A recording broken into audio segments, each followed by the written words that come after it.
the menu, but even though Epic's originally from Utah, I'll let that slide. Yeah, but I'll let that slide. They moved here years ago before Rhino still is what it is now. True. Well, and to be fair, who the fuck wouldn't move out of Utah? Yeah. I mean, we moved from Mississippi. We can't talk much either. I'm also half that state's dry. I know. I'm also, and they said they did it for distribution, which good for them.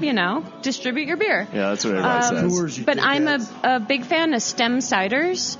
So they're good. I was just up at Acreage and had a whole tour of the brewing facility and the restaurant up there, and another kitchen alum. Yeah, totally. So that would be, I think, for tap rooms, that would be a place I'd like to go. Okay. Well, final question, the Denver hotspot. When you were struggling on that last week rent's due, what's the cheap eat rent week special that you can go to? Zomama. Nice. What a great fucking answer. I love that place. And you were right on that one, too. Yeah, well, I love Mama. Edwin Zoe is someone I respect very much.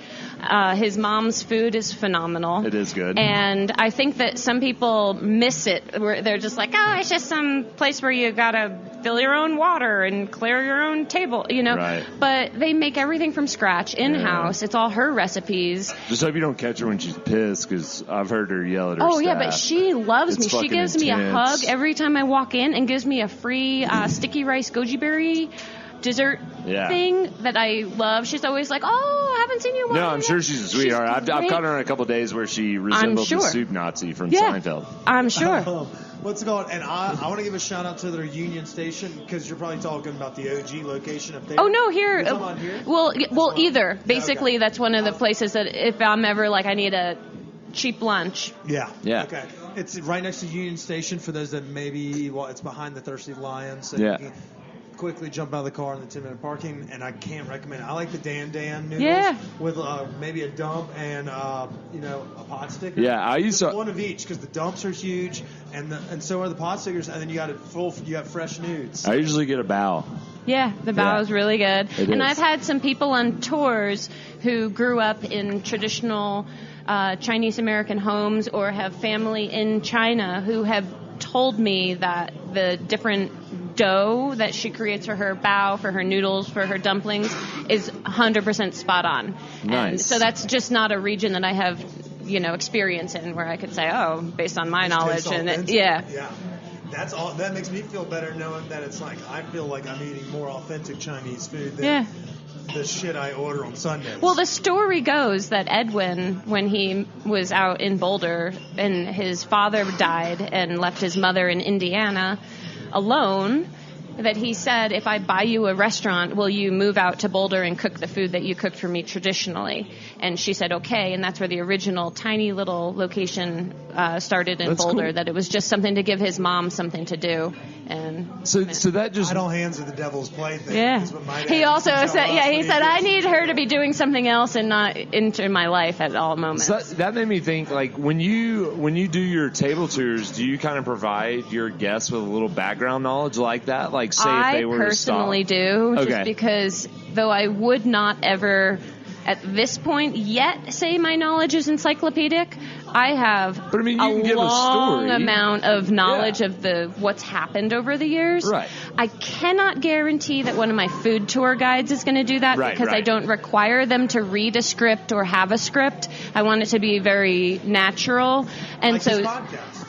Sure, yeah. Very unpolished. Very organic. Organic, that's the term I was looking for.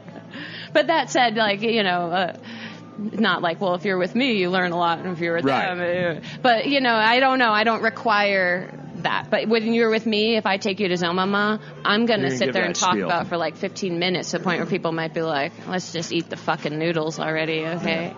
Yeah, so you may get lucky, and then if you're the opposite side, if you get the talker, like at the Golden Coors tour, you're like, I just want my fresh Coors Light, and you're like, right. Like, I know both ways. You can go either way. But that may be my favorite answer. So you brought up a new answer that we haven't heard, and then you gave a shout out to one of our favorite restaurants. So, well played there. All right. I think our listeners are I've planned it the whole time. Yeah? I mean, you're a regular listener. Yeah, you obviously know what's coming. Yeah. Or you're very experienced in the food game. We can't figure out which one it is. 50-50. Yeah, she's a loyal listener, odds are. All right, so this next segment is brought to you by Live Well, Enlightened Health. If you need to get a little buzz on, a little clear the brain fog, or if you want to get a little hungry, they got everything for everybody. Yeah. If you need anything, go to Live Well. They'll treat you right, and they'll let you answer these questions in rapid fire fashion. Okay. So, are you ready? Do you want to get this pen before you do it? Rapid fire is like this or that. Yeah. So we're going to give you two options. Oh, you're giving me options. Yeah, okay. But you pick them. And don't be like, oh, you can't do that. All right. No, you can't do, right. Or you can't be like, both. Got it. Because that's not fun. That's not fun for anybody. Not fun. All right, I'll start this off. Do the whole thing. Okay, coffee or espresso? Coffee. Tommy Boy or Dumb and Dumber?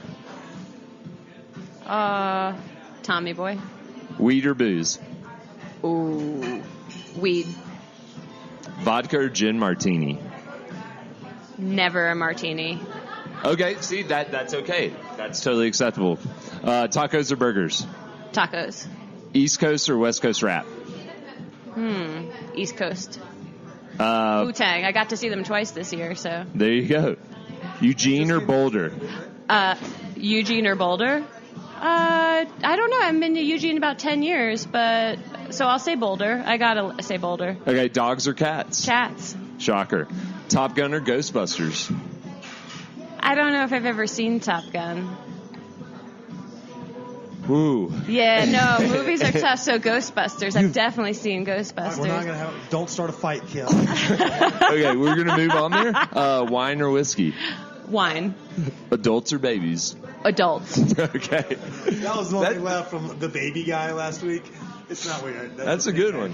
But wow, okay, so ski or board? I ski. Okay. All right, but like you legitimately like never and like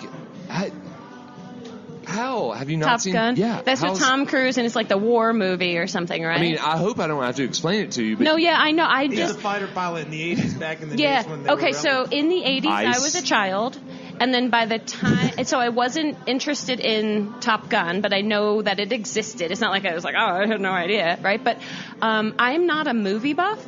And I actually, it's very strange. I have this weird trait that my mother has where I could see a movie and I could see the same actor. Well, yeah, that's usually because I've had too much wine. But I could see the same actor across multiple movies and then I can't recall what his or her name is. So it doesn't stick the way that a character in a book might stick, or you're a reader. Well, that's what I feel like. I spent my years doing other things, and what's going on? Like I would rather not go to the movie theater at all. It's really tough. So I live by the Alamo there on West Colfax, which is really cool because you can order drinks while you're watching the movie. But yeah, it's like a struggle to get me to go to the movies to the point where it like causes a discourse between my husband and I when he's like, they're gonna not even have this in the theater soon. Like we have to go. Is it with the Trey movie? We did see that at the Mayan. Yeah, that was good. So, the funny thing is now, it's fucking expensive. Yeah. Like, I haven't been to a movie theater in forever. I just watch the same movies over and over. I was thinking this would be cool. Like, I could be like, we'll go to the movies. I'll buy. Shocker. $60 later. Yeah, went and saw Lion King because I had to see that in theaters. And yeah, it was $39. And I couldn't imagine if I had a fucking family and I had to take like kids and stuff. When I was a kid, you'd go to the movies for like $3. It'd be like, well, I guess we're not taking that vacation to the beach this summer. Yeah. No, we went to see a movie. I would rather have it at home where I can pause it and like. Yeah. But so yeah, I don't see a lot of movies. So yeah, I'm the worst. Okay, that's okay. So yeah, I don't think I've seen Top Gun. We moved on. Yeah. Well, now you want to. Cat episode earlier, but that's going to be edited out, so no one's none the wiser. We're not editing out the Top Gun thing because that's we won't edit out the cat thing. All right, I wear that proudly. What's the next big question we want to ask her? I'm dying out laughing over here. All right, so this one is going to be. All right, I'll do guilty pleasure. You do dead people's. We'll call that one 6 Cents. Our Sixth Time or something like the that. Sixth I did see Sixth Sense. I remember that. Yeah. I think it came out when I was in college. That was when M. Night Shyamalan was kind of cool. Spoiler alert. They're all dead. Shocker. Yeah, okay. So this next question is brought to you by Bruto, the restaurant inside the Free Market. It's open every Tuesday to Sunday, 11 a.m. to 7 p.m. They do homemade breads that are brought to you from the mills of dry storage based out of Boulder. They cook on a certain crazy kind of open wood fire, and they make dank-ass Japanese pancakes that made out of... It's a great restaurant to come down here and try the soka or the sourdough. They have fucking fantastic calzones and other shit. But anyway, that's it. So speaking of that, Bruto, this question's called Guilty Pleasures. Okay. Let's say you had a long night. Maybe you caught a show, but you didn't get anything in the lot. You're going back to the house. What's your guilty pleasure snack that maybe you keep on hand in the pantry or in the refrigerator that's your go-to late night stoner munchie? Cheese. Just right out of the bag? No frills?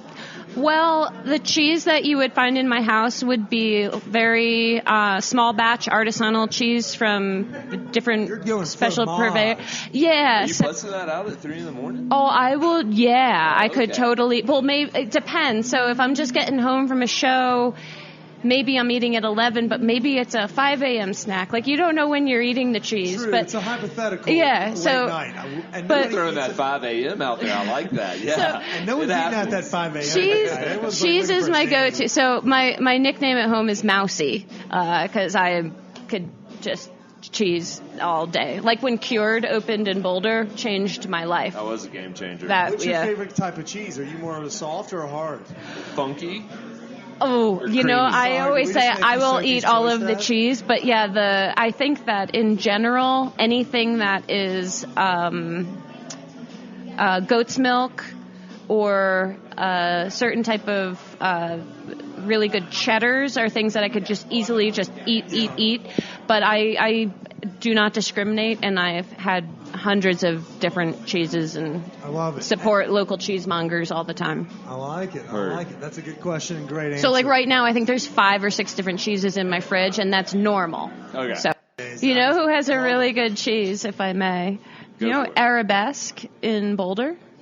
Yeah, I never went there. Or maybe I might have gone there once. On 17th and Walnut. Yeah. It's owned by a woman named Manal, who's a Palestinian immigrant. Yeah. And all of the food is her food. It's all her own recipes. But she has something on there called the Cheese Lady. And it's this cheese that is, I think it's a goat cheese that's marinated in garlic. And it's saturated with this olive oil and fried sage and secret stuff because she won't tell you what it all is.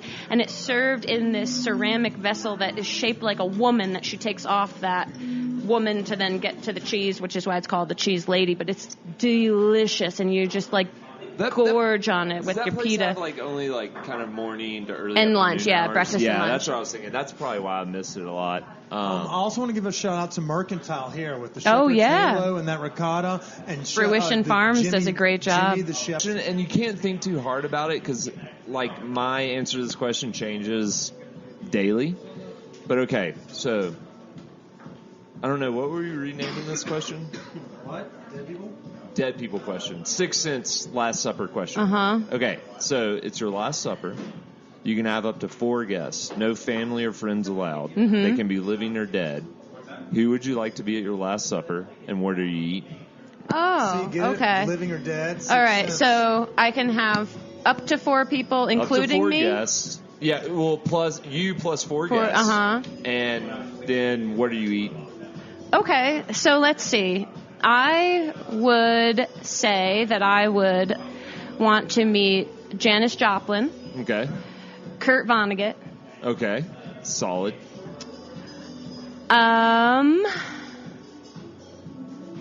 Who else do I care about meeting? Well, you don't Anthony Bourdain. Okay. Everyone probably says that. There you but go. Man, he set the standard for... Not everybody, but okay. yeah. Well, anyone who's a foodie would say that. Yeah, totally. It's on my Hinge profile. And we like to channel little Tony, experiencing local cuisine and interviewing local, folks. All right, so we got 3. We got one more. One more person. You might need to get somebody to stir the pot between all those people. Yeah, like Although, JFK. I imagine that's Brett, a pretty... he's probably like half ahead. That's a pretty good group that voices their opinions, probably. Well, I'm just thinking of people who inspired me in different stages of life, and then maybe another one would be someone like Obama. Like there you go. That's perfect. There were moments when